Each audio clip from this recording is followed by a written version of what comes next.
송나영의 라디오 오늘.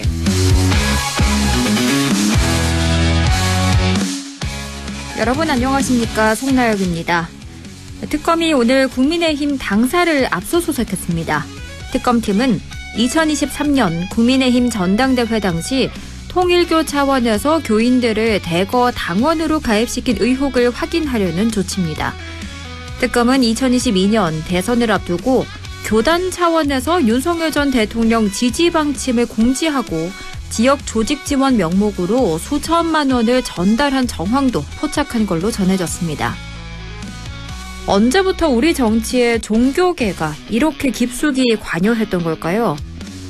모든 국민은 종교의 자유를 가진다.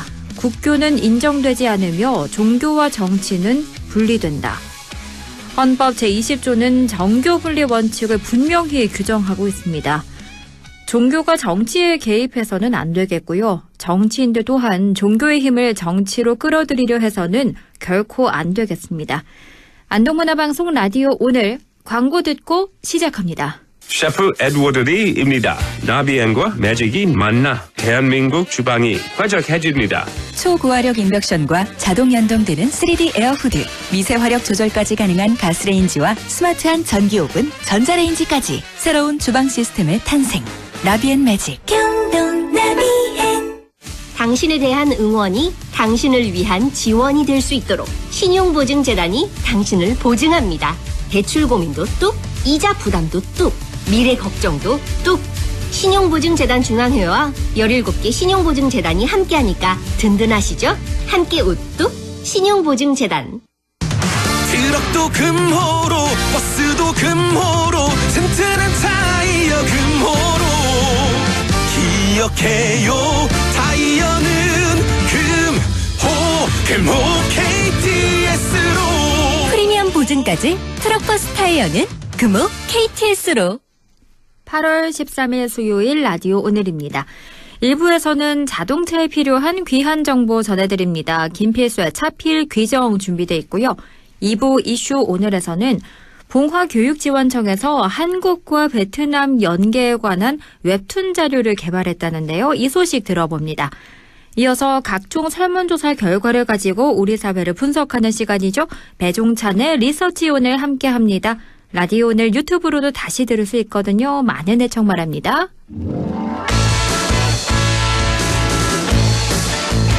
차에 필요한 귀한 정보 전해드립니다. 김필수의 차필 귀정, 대림대학교 미래자동차학부 김필수 교수 연결해 이야기 나눕니다. 교수님 안녕하십니까? 네, 안녕하세요. 네, 요즘 이 교차로 우회전 때 일시 정지하기, 도로교통법이 바뀐 지 2년이 넘었지만 여전히 지켜지지 않는 경우가 많고요. 또 아직도 잘 모르겠다는 운전자들이 많은데요. 이렇게 네. 교차로에서 우회전하는 운전자들이 가장 많이 하는 실수나 헷갈리는 부분, 이건 뭘까요? 역시 이제 우회전할 때 신호등이 어떤 신호등일 때 우회전해야 되는지를 정확히 인지하지 못하는 경우가 많습니다. 네. 사실 말씀하신 대로 이 경찰청에서 약 2년 전에 우회전할 때 사망사고가 많다 보니까 여러 가지 계모 활동을 하면서 혼동이 많이 일어났어요. 그러나 최근에 많이 정리가 됐는데 명확하게 한두 가지만 확실히 인지하시면은 이 우회전할 때 실수를 상당히 좀 줄일 수가 있고요. 역시 제일 중요한 거 말씀드리면 직진할 때 초록이면은 우회전 차량이 서행하면서 우회전하면 됩니다. 그리고 우회전하자마자 횡단보도를 마주치게 되면은 횡단보도의 보행자 신호가 초록이면은 역시 정지하고 지나가면 안 되고 빨간색이다 그러면은 서행하면서 주변에 또 이 불법으로 뛰어가는 보행자가 있을 수도 있기 때문에 이 서행하면서 우회전을 최종적으로 하면은 전혀 문제가 없어요. 근데 가장 많이 혼동하는 것 중에 하나가 자 우회전해서 횡단보도를 마주쳤을 때 횡단보도 신호등이 초록이 깜빡깜빡거리는데 보행자가 아무도 없는 거예요. 다 지나가고. 네. 근데 주변에 아무도 없다 그러면은 이거를 지나가야지 바로 아니면 완전히 붉은색 신호등으로 바뀐 다음에 건너가 이런 고민이 좀 생기거든요. 그렇죠. 그거는 뭘로 결론 지으시면 되냐면 자, 그 초록의 보행자 신호가 초록인데 다 지나가고 깜빡거리는 경우가 약간만 남아 있는데 보도 위에도 사람도 없고 주변에 아무도 없다. 그러면은 좌우를 살피고 그냥 깜빡거리더라도 지나가더라도 경찰이 단속을 안 합니다. 어허. 근데 이 보도 위에 사람이 있거나 뛰어오는 사람이 있거나 이럴 때는 무작정 정지해서 신호가 완전히 보행자 신호가 붉은색으로 바뀔 때까지는 기다려주는 이런 방법을 생각을 하시게 되면 전혀 혼동을 일으키지 않는다고 볼 수가 있습니다. 그렇군요. 그러면요, 이 보행자 신호가 깜빡이지 않는 그냥 녹색 상태라면 차량이 이걸 우회전을 해도 되는 건가요? 그거는 안 된다고 보시면 돼요. 아하. 왜냐면은 이 경찰이 단속을 할 때 제일 중요한 것은 일단 정지입니다. 네. 일단 완전히 서서히 움직이는 차들 있지 않습니까? 서서히 움직이는 건 정지한 게 아니기 때문에 보통 이 운전자의 기본 수칙 중에서 일단 정지라는 거는 무작정 정지를 해놓고 그 다음에 이 보행자가 있는지 없는지를 확인해야 되기 때문에 혹시 깜빡거리지 않고 보행자의 신호가 초록으로 그냥 아예 켜 있는 경우에는 지나가면 절대로 안 된다고 분명히 말씀드릴 수가 있어요. 근데 네. 이렇게 2, 3년 동안에 우회전 신호에 대한 계몽이나 단속이나 여러 가지가 진행이 되면서 전체적으로는 우회전 사고가 줄어들었는데 사고가 늘어난 것이 버스나 트럭 사고가 늘어났습니다. 도리어. 왜요? 예, 이거는요. 일반 승용차는 크기가 적지만은 트럭 같은 경우에 앞차축과 뒤차축 사이의 거리를 휠베이스라 그러는데 그 휠베이스가 길거든요. 어허. 즉 앞바퀴를 우회전하면은 조향은 앞바퀴만 하고 뒷바퀴는 그냥 따라오는 거기 때문에 우리가 먹고 들어온다 그랬죠. 무슨 얘기냐면은 보행자 연소까지 이 트럭의 뒷바퀴가 올라오는 경우도 많아요.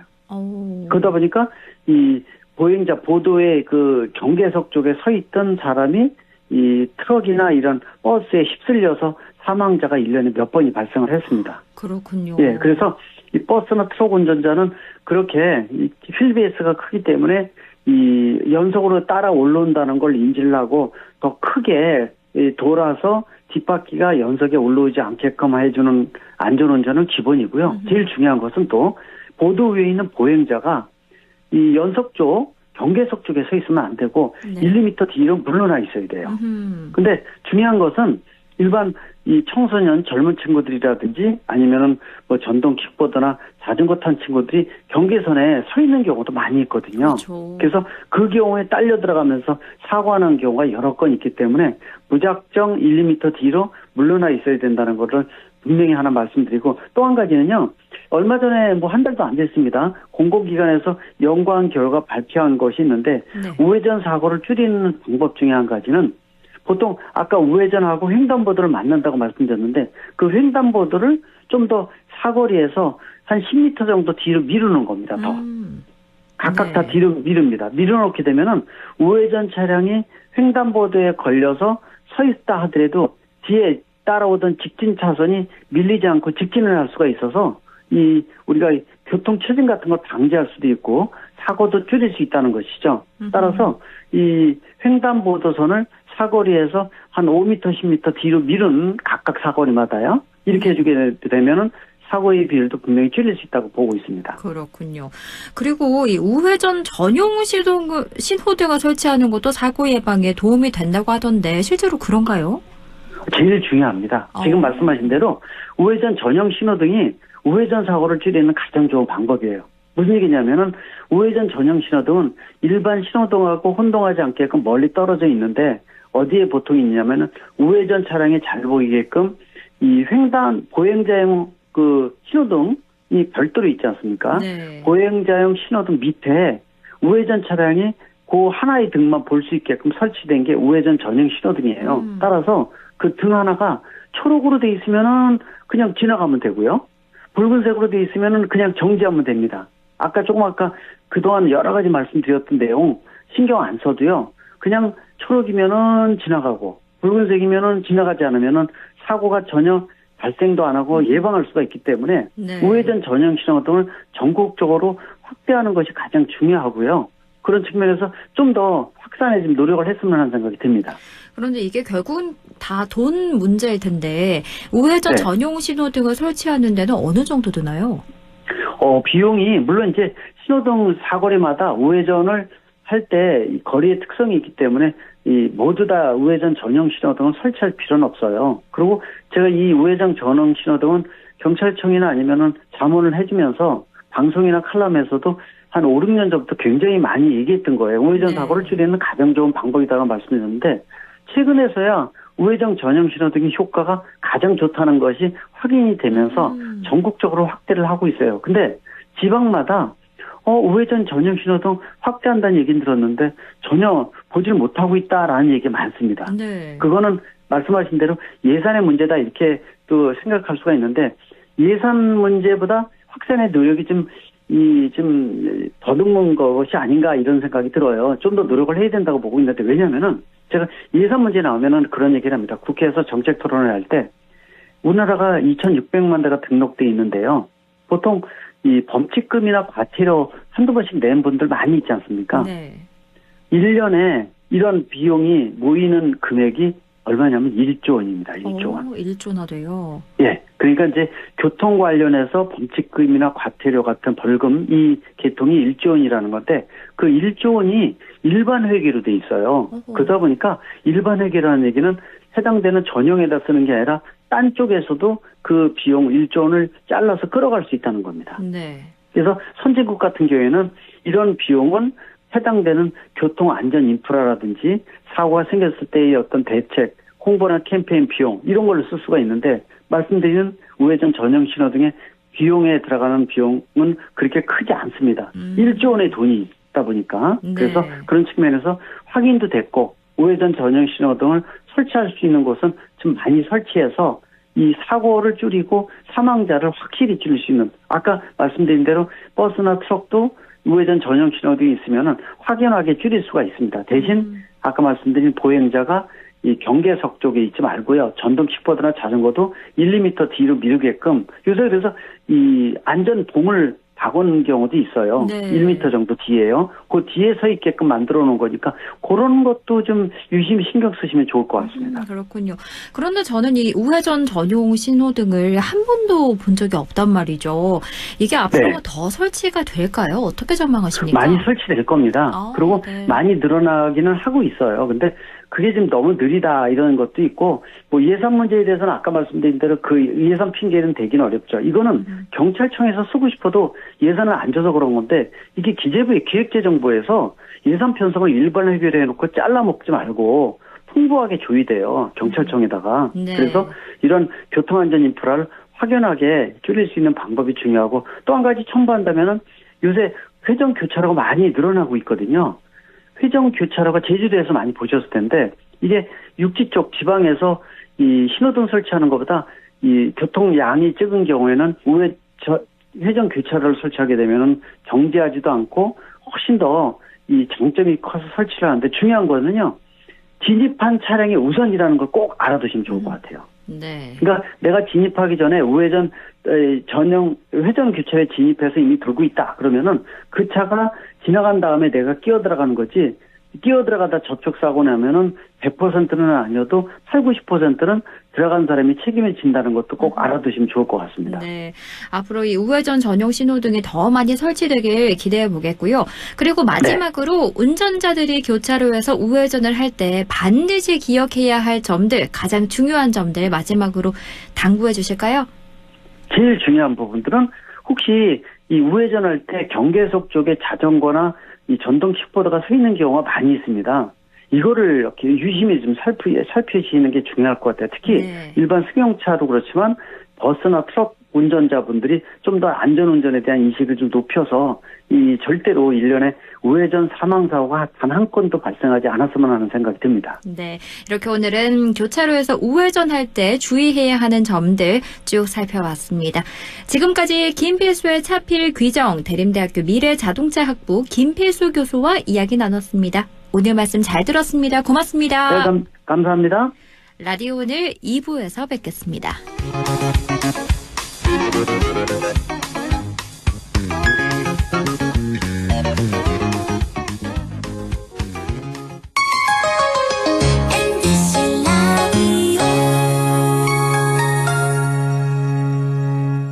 아 땡긴다 땡겨 매콤 새콤 달콤한 맛 무침에는 역시 땡기네 가오리 장례식장 등 각종 대소사 최고의 인기 메뉴 땡길의 가오리. 물이 생기지 않아 언제 어디서든 포장, 배달, 택배 모두 가능한 안동 땡길의 가오리. 054-852-4988.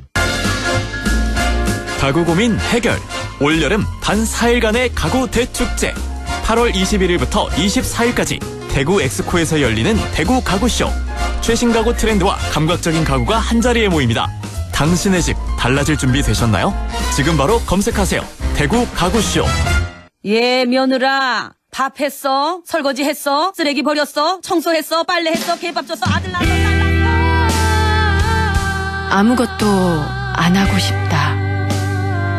이미 아무것도 안 하고 있지만 더 격렬하게 아무것도 안 하고 싶다.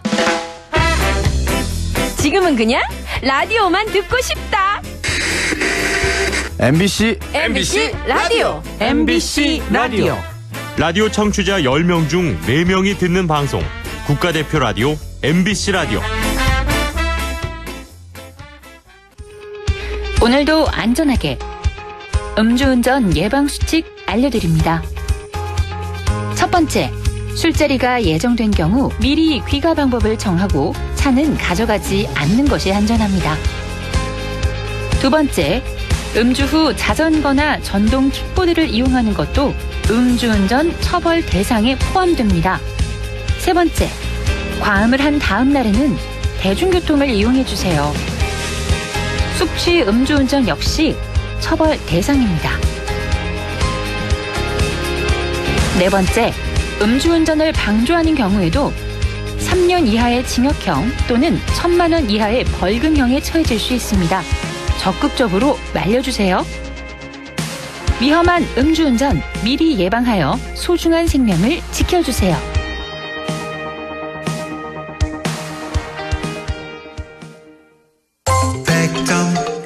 MBC 라디오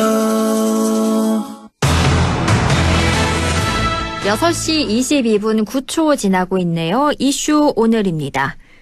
봉화군에서는 베트남과의 연계 사업에 많은 공을 들이고 있는데요.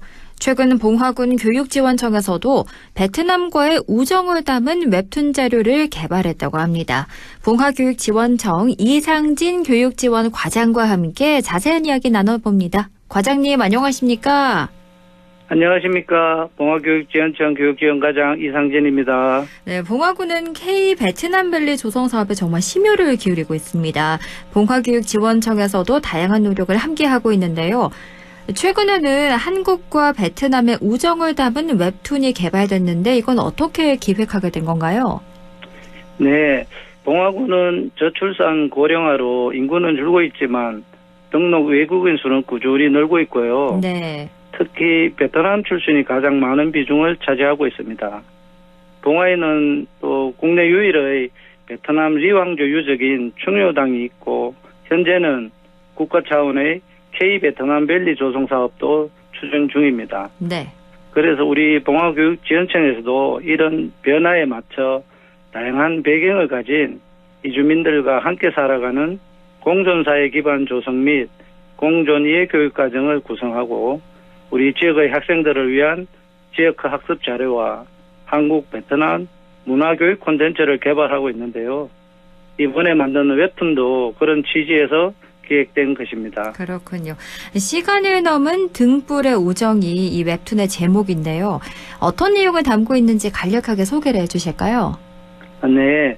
앞에서도 잠깐 말씀드렸지만 봉화군은 베트남과 특별한 인연을 가지고 있는 지역입니다. 네.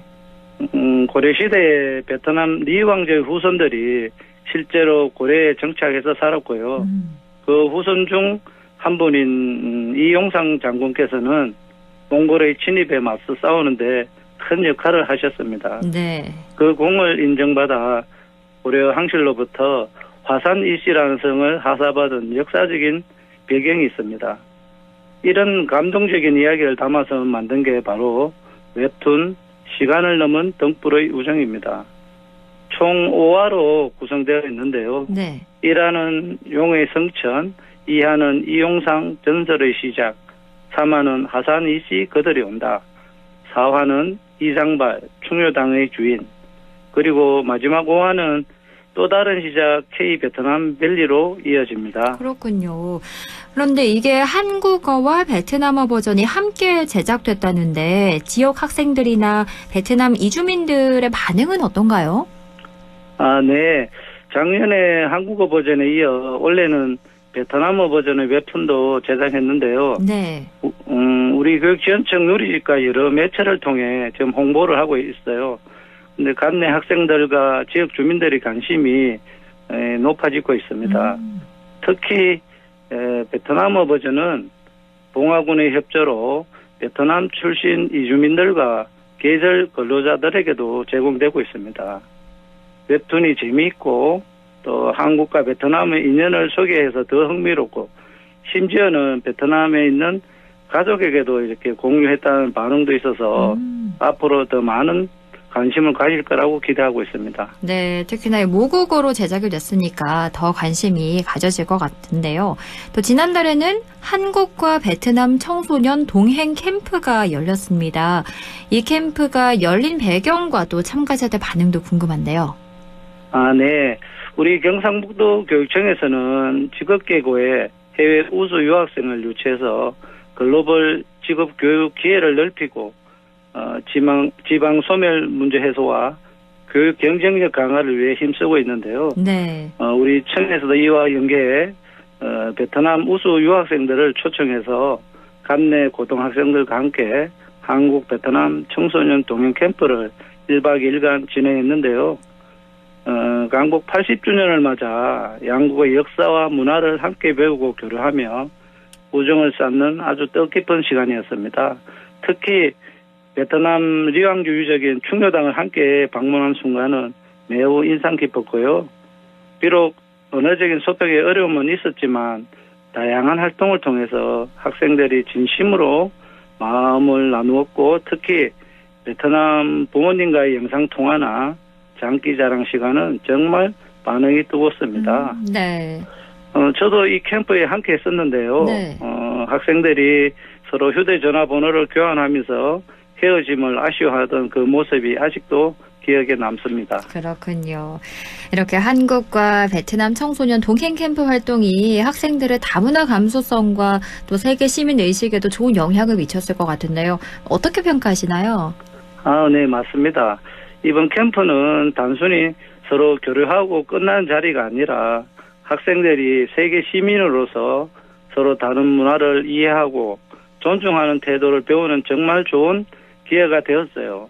무엇보다도 학생들이 캠프를 마치고 나서 우리의 다름이 오히려 새로운 친구가 되는 시작이 될 수 있다는 그런 생각이 든다고 이렇게 말을 했는데 그때 네. 참 감동적이었습니다. 그래서 이번 활동이 단순한 체험을 넘어서 학생들의 마음에 오래 남을 아주 의미 있는 시간이 되었다고 생각합니다. 그렇군요. 또 봉화교육지원청에서는 작년부터 교육발전 특구 시범 사업의 일환으로 글로벌 랭귀지 클래스를 운영했습니다. 이건 어떤 방식으로 운영되고 있나요? 네. 글로벌 랭귀지 클래스는 언어를 통해 세계와 연결되는 경험을 제공하는 온라인 하상 언어 수업입니다. 네. 대상은 관내 초중고 학생뿐만 아니라 우리 학부모님들 그리고 교직원들까지 확대하여 운영하고 있고요. 일주일에 1, 2회씩 베트남, 중국 등 원어민 선생님과 실시간으로 소통하면서 언어뿐만 아니라 그 나라의 문화도 함께 익히는 융합형 수업입니다. 현재 140여 명이 참여하고 있고요. 네. 참여도와 만족도도 매우 높은 편입니다. 특히 제 기억에 남는 피드백 중 하나가 최고로 배웠던 언어가 실제로 살아 움직이는 느낌이었다는 말이었어요. 네.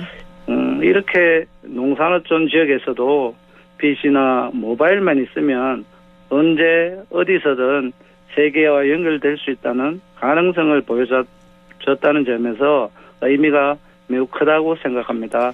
또 한국외국어대학교와 협약도 맺으셨던데요. 이건 어떤 지원을 받는 건가요? 네.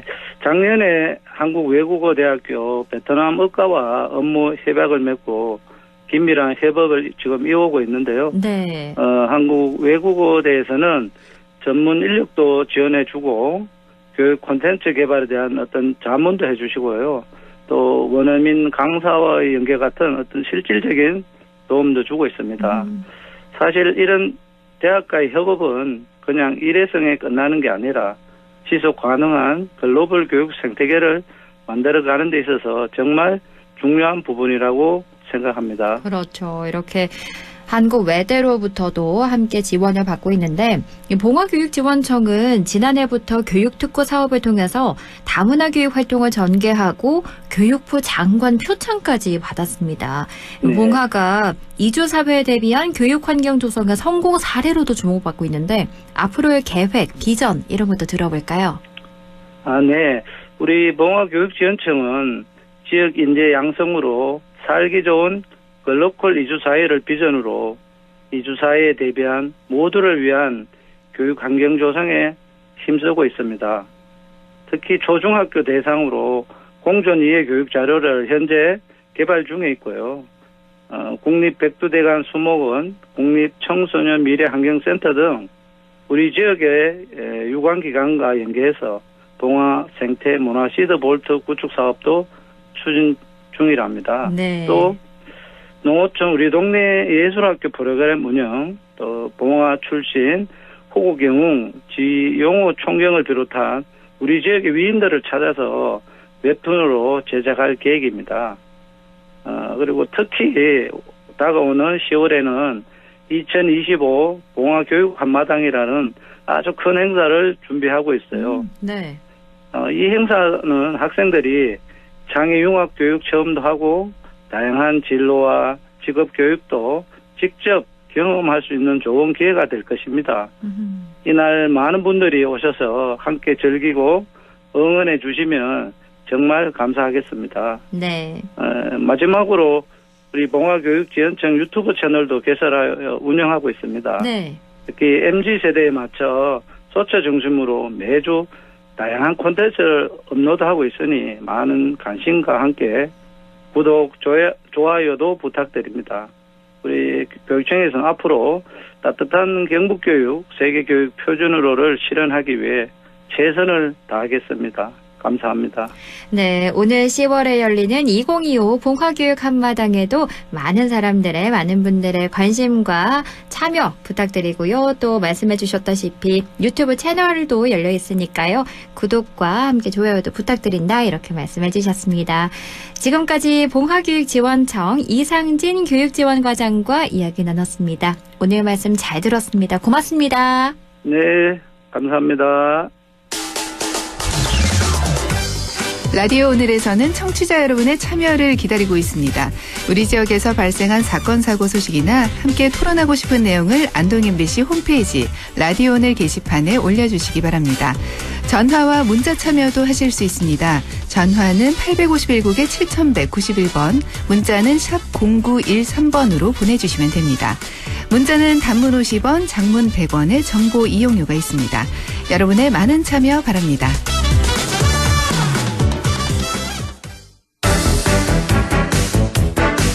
리서치 오늘 인사이트 K 배종찬 연구소장과 함께합니다. 소장님 안녕하십니까?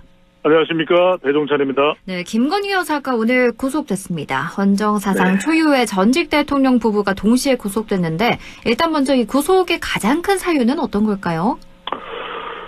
그렇습니다. 김건희 여사 헌정사상 처음으로 전직 대통령 부부가 동시에 구속 수감된 상태가 된 것입니다.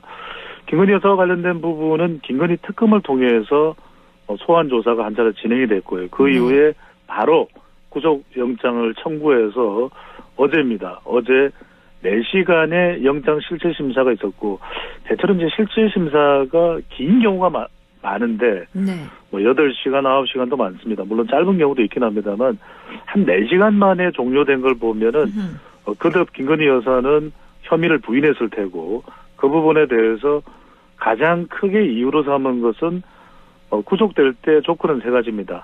이 사안의 중대성, 이것은 뭐 더 이상 시간을 끌지 않더라도 이것은 중대 범죄다. 범죄가 확실하다. 네. 두 번째는 증거 인멸의 우려가 있을 경우, 그 다음에 도주의 우려가 있을 경우에, 특히 이제 김건희 여사 관련해서는 서희건설에 이 목걸이를 사서 줬다. 이 부분이 결정적이었던 것으로 보입니다. 네. 물론 이것이 이제 그 이전에 소환 조사했을 때 중심적으로 수사가 됐던 내용은 아닐 수 있습니다만, 역시 이 구속이 되고 또 수사가 진행이 되고 또 내일 또 소환 조사가 예정돼 있으면 김건희 여사입니다. 이런 일련의 사안들이 다분히 또 국민 여론을 뭐 완전히 깡그리 또 별개로 생각할 수는 없는 것이거든요. 그만큼 국민들의 여론이 윤석열 전 대통령의 뭐 배우자 또 공천 개입에 영향을 끼쳤을 가능성이 있다. 또 도이치모터스 주가 조작 의혹과 관련된 부분은 대체로 뭐 여러 번에 걸쳐서 있습니다만 결혼 전에 일이었다면 그건 또 윤석열 전 대통령과 좀 무관하다고 볼 수 있는 거예요. 그런데 지금 상태로서는 사실상 윤 전 대통령 부부로서 다 작동된 일이기 때문에 따로 떼어내기가 힘들 테고 무엇보다도 이 목걸이입니다. 뭐 목걸이로 이제 이 관련 혐의가 집중되는 것에 대해서 상당히 이 김건희 여사 쪽에서는 반발하는 또 상황도 나오고 있습니다만 네. 그럼에도 불구하고 이런 부분들이 이 자본시장법 주가 조작 의혹과 관련 3부토건 주가 조작 의혹도 관련된 혐의 내용입니다. 또 이게 이 목걸이와 관련된 부분은 바로 청탁과 관련된 부분이거든요. 네. 이것이 어떤 대가성이 주어졌다면 그것 역시 이제 범죄가 되는 것인데 그런 부분에 대해서 김건희 여사는 그런 위치, 그런 위력을 발휘할 수 있는 위치에 있지 않았다라고 이야기를 하면서 일관했기 때문에 이것이 다른 어떤 사유보다도 증거 인멸에 대한 사유가 가장 중요했던 것으로 보입니다. 그런데 이번 그 구속심사에서 특검이 서희건설 회장의 자소서 그리고 나토 목걸이 진품을 제시를 했는데요. 이 서희건설 회장이 왜 갑자기 이렇게 자수를 한 걸까요? 그렇죠. 이제 자수서라고 하는 건 자술서와 자수서는 다릅니다. 네. 자수서라고 하는 것은 자백적 성격이 강하다라는 것인데 서희건설은 한때는 문재인 전 대통령, 이른바 문재인 테마주로 불릴 정도로 정치권과 관계가 있어 왔던 것으로 전해지고 있는데 네. 그렇다면 꼭 윤석열 전 대통령 부부에 대해서도 뭐 정치인 정재계의 이제 폭넓은 네트워크를 가지고 있었다라고 봐야 되겠죠. 추정을 하는 겁니다. 그렇다면 이제 전혀 모르는 관계에서 목걸이를 전달을 하고 또는 목걸이를 받았고 이런 관계라기보다는 이른바 서희건설이라고 하는 건설회사는 이런 정치권과의 인맥 이런 부분들이 어느 시기에는 굉장히 긍정적으로 작동될 수 있지만 그 밑바닥을 이 김건희 특검이 훑고 들어갔겠죠. 그러면서 근거 그러니까 언제 샀다든지 이런 영수증을 갖고서 그런 내용들을 재차 또 3차 확인을 할 수 있습니다. 그러면 그건 벗어나기가 어려워요. 그렇다면은 건설사로서는 오히려 적극적으로 수사에 협조함으로써 건설사에 미칠 수 있는 영향은 최소화할 수 있는 것이거든요. 그런 점에서 서희건설은 오히려 더 적극적으로 이야기를 한 것이고 실제 김건희 여사가 구속되는데 여론상으로도 그렇지만 실질적인 근거 자료상 가장 크게 영향을 미친 것도 바로 서희건설의 자수서가 아닌가. 이 내용을 이야기함으로써 그 이전에 검찰의 이 특검의 압수수색에서 오빠의 이 사돈 그러니까 이 오빠의 이 장모 집에서 발견됐다고 하는 그 모조품이 일단 사실과는 다른 상황이 될 수도 있는 것이거든요. 네. 그 외에도 뭐 반클리프 목걸이 외에도 그라프 목걸이 또 다른 시계 이런 부분들이 계속 혐의 선상에 떠오르면서 김건희 여사로서는 상당히 여론의 또 문매를 받을 수밖에 없는 그러니까 그 이전에는 윤 전 대통령의 배우자로서 좀 과도한 영향을 미친 것 아닌가라는 지적으로부터 이제는 사실 이게 좀 실제 사실이라면 목걸이를 받고 또 이 공천에도 영향을 주었고 이런 사실이라면 말 그대로 농단으로까지도 이야기될 수 있는 상당히 악화된 네. 악재가 될 수밖에는 없는 상황으로 보입니다. 여당에서는 전두환의 내란과 박근혜 국정농단이 하나로 합쳐진 사건처럼 보인다. 이렇게 표현도 하던데 전직 대통령 부부의 구속수감이 국민의힘을 향한 여론에는 어느 정도로 영향을 미칠까요? 그렇죠. 뭐 여론상 좋을 리가 없습니다. 이것은 이제 왜 그러냐면 지금 전당대회가 계속되고 있는 국민의힘이지만 네. 이 상황에서 윤석열 전 대통령 그리고 또 김건희 여사와 완전히 이 선을 그을 수가 없는 상황이거든요. 왜냐하면 탄핵 반대와 탄핵 찬성이 혼재되어 있고 오히려 지금 전개되고 있는 전당대회 양상을 보면 전환길 강사의 등장 등 오히려 탄핵 반대 쪽이 더 다수로서 기류가 형성되어 있는 네. 이렇게 된다면은 윤석열 전 대통령 또 김건희 여사가 동반 수감되는 헌정사상 초유의 일이 벌어졌지만 국민의힘으로서는 단호하게 또는 분명하게 선명하게 입장 표명을 하기가 매우 어려워지는 어중간한 아리송한 상황이 돼버리거든요. 그렇다면은 당의 지지율은 중도층들이 추가적으로 이탈을 하고 특히 TK, PK 지역에서도 완전한 지지층들이 결집이 되지 않음으로써 어느 정도의 폭이 될 수는 알 수 없습니다만 가뜩이나 빠져있는 지지율에 추가 악재가 된다고 볼 수밖에는 없어 보입니다. 네. 안 그래도 국민의힘이 지금 전당대회 내용으로 점입 가경인 상태입니다. 일단 전환길 씨가 전당대회에서 김근식 교수 등이 나왔을 때 배신자 구호를 다 같이 외치게 하고 그리고 지금 이 전당대회에 출입이 금지되긴 했지만 전 씨가 없는 상태에서도 배신자 구호가 계속해서 나오더라고요. 지금 이 국민의힘은 어떻게 흘러가고 있는 걸까요? 그렇죠. 왜냐하면은 전환길 강사의 영향력이 어떻길래 그런 상황이 되냐라고 보시면 될 것 같은데 네. 지금 뭐 민주당이나 여권을 보면은 정치적인 영향력, 뭐 팬덤까지는 아니더라도 이재명 대통령은 대통령이기 때문에 또 팬덤이 있을 테고요. 강한 지지층을 우리가 팬덤이라고 얘기를 하죠. 또 범여권을 보면은 조국 전 대표도 이제 사면을 받아서 재등장을 하면 팬덤이 형성될 가능성이 있고요. 또 유명 유튜브인 김어준 씨 또는 방송인들 몇몇 이렇게는 상당한 또 팬덤이 형성되어 있는 것을 확인할 수가 있습니다. 유시민 작가도 옳고 그름의 차원을 떠나서 또 팬덤이 일정 부분에 형성되어 있다고 볼 수 있는데 네. 지금 제1야당인 국민의힘을 보면은 사실 그런 상태는 아닙니다. 김문수 전 대선 후보가 대선에서 41.15%를 얻었기 때문에 어느 정도의 지지층들은 있겠지만 그런 면에서 볼 때는 전환길 강사의 팬덤 현상이 이게 심상치가 않거든요. 그러니까 결국에는 우리가 옳고 그름의 차원이 아닙니다. 이것이 옳으냐, 그릇된 것이냐. 그래서 윤리위에서 징계를 받아야 되느냐, 아니냐의 차원을 떠나서 누구의 목소리에 지지층들이 더 귀를 기울이려느냐는 차원인 것이거든요. 그런 점에서는 전환길 팬덤이 있는 것은 분명해 보입니다. 왜냐하면 방금 전에 앵커께서도 말씀하셨듯이 전환길 강사가 입장하지 못한 전당대회장에서도 배신자 구호가 나온다는 것이거든요. 네. 그 이야기는 정리를 해드리면 저는 이제 데이터 분석을 하는 사람이니까요. 네. 지금 전당대회 때 일종의 당의 지지율이 더 올라가는 컨벤션 효과가 나타나야 되거든요. 물론 몇몇 조사에서는 최근에 뭐 인사 논란, 또 사면 복권 논란, 또 이춘석 의원 차명 주식거래 의혹 논란 등으로 인해서 국민의힘이 반사이익을 얻는 그런 조사 결과도 있다고는 합니다만 지금 상당히 이 지지율이 폭삭 주저앉아 있는 상황이거든요. TK나 네. PK까지 포함했어요. 그런 이유는 뭐냐면 이른바 지지율과 연동될 수 있는 P 변수, 하나는 이제 필라스피 변수, 이념 변수, 또 하나는 P, 정책 변수, 팔러시, 또 하나는 사람, people. 사람들을 보십시오. 사람들이 지금 이합집산 서로 간에 뭐 내무반에서 서로 총질하면서 싸우는 상황이 돼버렸거든요. 실제 상황이 그렇지 않습니까?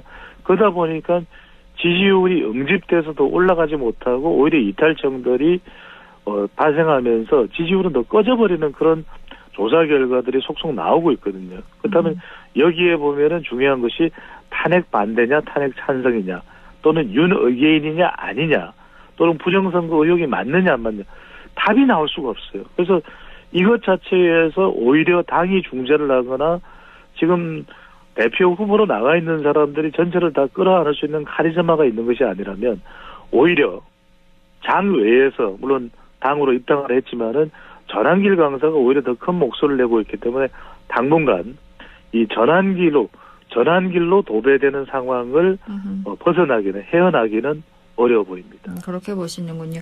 일단 김문수, 장동혁, 안철수, 조경태 후보 중에 누가 결선 투표에 올라갈지도 함께 지켜봐야겠고요. 그런가 하면 리얼미터의 대통령 국정수행 조사에서 직전 조사 결과보다 큰 폭으로 하락을 했더라고요.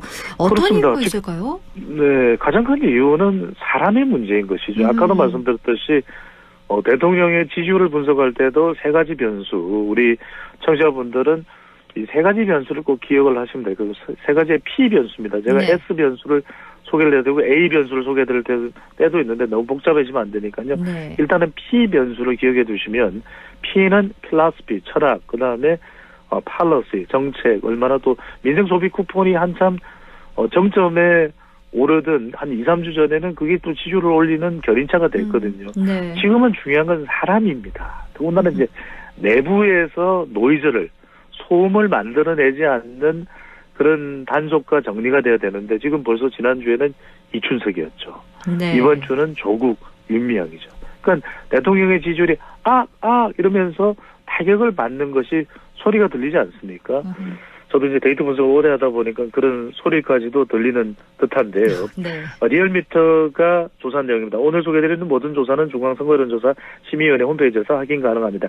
리얼미터가 에너지경제신문의 의뢰로 지난 4일부터 8일까지 무선 자동응답 조사 결과인데요. 이재명 대통령의 국정수행에 대해서 어떻게 평가하는지 물어본 결과 잘하고 있다는 긍정평가 56.5%로 직전 조사보다 6.8%포인트가 꺼졌습니다. 그러니까 60%대였던 대통령의 지지율이 50% 중반으로 내려왔다는 이야기고, 실제로 다른 더 최근의 조사에서는 오늘 소개는 안 드립니다만 더 내려간 조사 결과도 있다라는 겁니다. 네. 고스란히 6.8%포인트가 부정평가로 이어져서 대통령이 잘못하고 있다라고 하는 응답 결과는 38.2%로 거의 10명 중 4명에 가까워지고 있거든요. 더군다나 임기 초반인데 다른 이유보다는 우리 시간을 통해서 계속 소개해드립니다만 주식 양도세 대주주 부과 기준 이걸 자꾸 결정을 못 내리는 부분도 영향을 미쳤을 테고요. 네. 그런 응답자 특성별로 보더라도 대구 경북 우리 안동현 MBC가 속해 있는 대구 경북 지역에서 영향과 타격을 주고 있고 어느 같은 지지율을 도로 토해내는 반납하는 그런 상황이 벌어지고 있거든요. 또 이춘석 의원의 주식 차명 거래후 이게 더 점입 가경입니다. 왜냐하면 지금 경찰에서 압수수색을 하는데 네. 이 주식 투자 자금 출처도 알 수가 없다.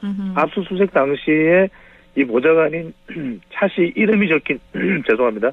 적힌 수첩이 폐품 박스에 버려져 있다라는 것도 보도로 알려지고 있고요. 또 하나가 이춘석이 이제 무소속 의원이 되었습니다만 네.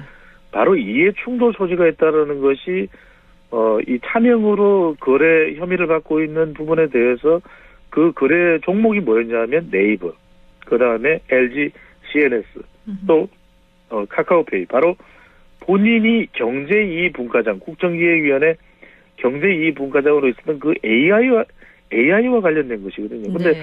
지금 이 부분도 지적을 받고 있는 부분입니다. 이춘석 의원이 이력상으로 볼 때 법제사법위원장 하면서 바빠서 다른 걸 하기도 쉽지 않았을 테고 이력으로 보면 AI라고 하는 고도의 전문성을 발휘해야 되고 요구받는 경제이익분과와 무관해요. 그러니까 어떤 관련성이 없다라는 겁니다. 네. 국정 초반에 이런 관련된 정책을 수립을 해야 되고 이재명 대통령의 공약 중에서도 가장 1공약이라고 이야기할 수 있는 건 AI인데 AI와 전혀 관련성이 없는 이춘석 의원이 왜 경제이익분과장을 맡았다라는 것도 상당히 좀 질타를 받고 있는 내용으로 보입니다. 이렇게 대통령 국정수행 조사 결과에 영향을 미치는 게 사람이다. 이춘석 의원과 조국 전 장관 또 윤미향 전 의원에 대해서 언급을 해주셨는데 윤미향 전 의원 이 사면 결정이 여론에 더 악재일 수 있다는 분석이 나오고 있어요. 그러니까 지금 계속 꼬리에 꼬리를 무는 게 다른 사람들이 아니라 물론 뭐 여러 사람들이 있습니다. 이용구 택시기사의 목을 졸랐던 이용구 전 법무부 차관이 문재인 정부 때의 법무부 차관이죠.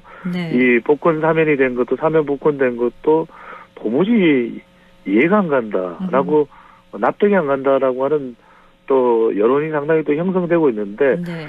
뭐 김은경 전 환경부 장관도 있고 백은우 전 의원도 있고 뭐 상당히 뭐 여러 사람들이 많습니다. 그런데 여기에서 주목받는 것이 바로 윤미향 전 의원입니다. 그러니까 우리가 흔히들 빅데이터 분석을 할 때 구글 트렌드를 통해서 어떤 검색량이 많은 걸 가지고 깜짝 이제 그 화재성에 대해서 이제 분석을 하게 되는데 8월 11일 바로 사면이 발표된 그날이죠. 그날 기준으로 보면은 조국 전 대표가 검색량이 많을까요? 윤미향 전 의원이 많을까요? 누가 많을까요? 어느 쪽이 많았을까요? 윤미향 전 의원이 많았다는 겁니다. 오히려 대선 후보급으로 평가받고 향후에 이 정치 활동에 대해서 정청래 대표 견제용 성격도 있다. 내년에 서울시장, 부산시장 출마설도 나오고 보궐선거에 국회의원으로 나갈 수도 있다라는 여러 진단이 나오는 조국 전 대표보다도 오히려 윤미향 전 의원의 이 주목도가 더 높았다라는 거예요. 이건 무슨 의미냐면 결과적으로 빅데이터상에 눈에 보이지 않는 여론조사, 물론 여론조사 관련 조사도 있습니다. 네. 근데 내용들을 보면은 오히려 국민들은, 일반 대중들은 윤미향 전 의원에 대해서 더 분노를 하고 있다는 거예요. 그런데 더불어민주당 쪽에서 나와서 방송에서 의원들이 하는 발언은 여론이 윤미향 전 의원 사면한 것이, 복권한 것이 여론에 그다지 나쁠 것이 하나도 없다. 이렇게 이야기를 하고 있거든요. 근데 어떤 근거도 제시는 못하고 있어요. 그래서 다른 것보다도 지금 이재명 대통령의 지지율에도 영향을 주는 변수가 다른 것보다는 오히려 조국 전 대표보다도 윤미향 전 의원이 큰 영향, 타격을 주고 있는 것으로 분석됩니다. 네, 이렇게 오늘은 정치권 이야기 이모저모 함께 나눠봤습니다. 지금까지 리서치 오늘 인사이트 K 배종찬 연구소장과 함께했습니다. 오늘 말씀 잘 들었습니다. 고맙습니다. 감사합니다.